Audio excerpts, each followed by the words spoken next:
Hello and welcome to the Tea Party Howdy channel for a review of Reservation Dogs, Season 1, Episode 7, California Dreamin'. In this one we have Bill Burr guest starring, and they made him a redhead and they give him hair. And he plays the driving instructor slash former coach of this young lady right here.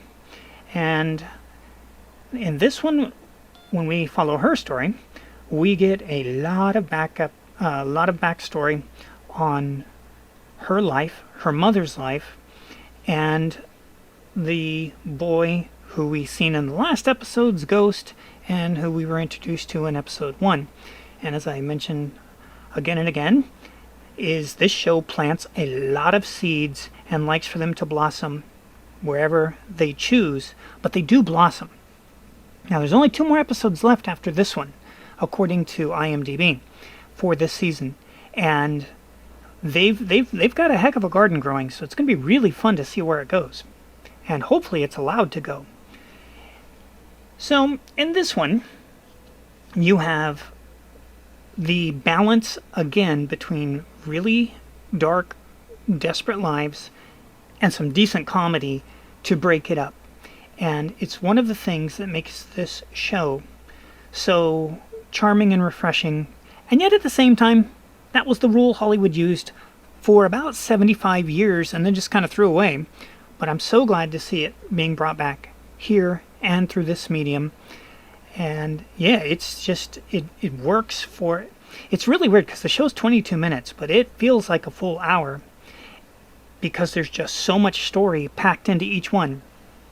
Now, there are some things that have happened in the show that I'm still waiting for them to bring back, because they've been doing these solo episodes since like episode 4, and they haven't brought the gang back. It's like, okay, when it would be nice to see the gang again, so hopefully they'll see the gang again definitely in 8, but if not, I mean, it would be crazy to not have the gang back together in 9, but we'll see. It's their show.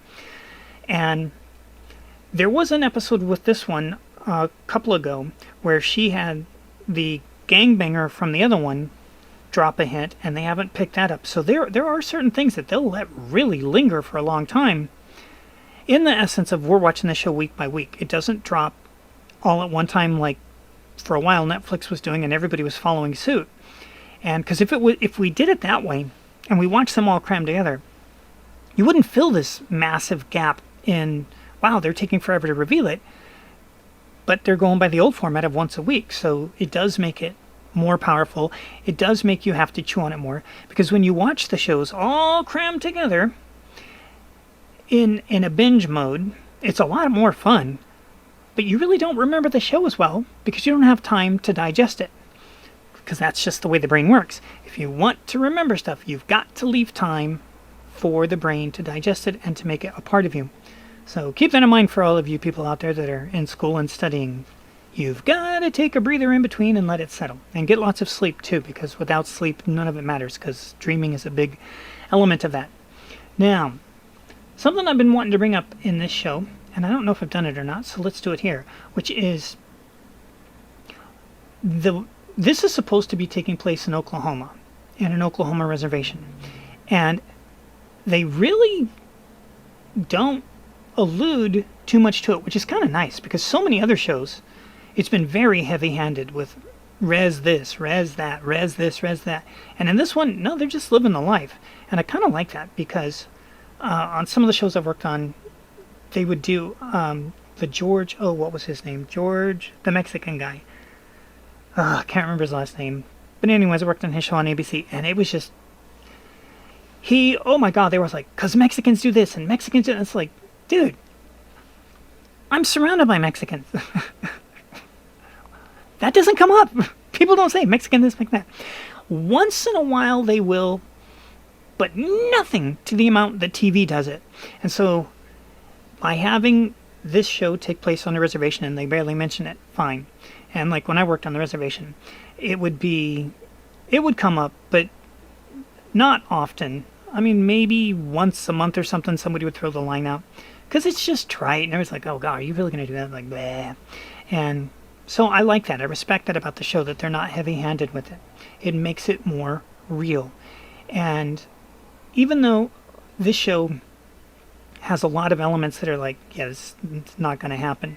And oh yeah, flashback too. Remember on episode 1 and 2 they had that goofy Indian warrior guy? Yeah, he never came back, and I really hope he doesn't. And or they change his character when he comes back, because just it's the only thing in the whole show that didn't work for me. Is like, why are you so insanely goofy? So, anyways, this one's really dark, but it's got some good comedy. It even comes with a warning at the beginning, which is so weird because when you watch the show and you see how it plays out, to have that warning there, when you watch so many other shows that go a million times deeper, they don't get any warning. So it's fascinating to see what they think is worthy of a warning and what isn't. And so it's a great show. I'm loving it. We've got 2 more to go for season 1, unless IMDb is wrong and there's more to come, which I would definitely celebrate.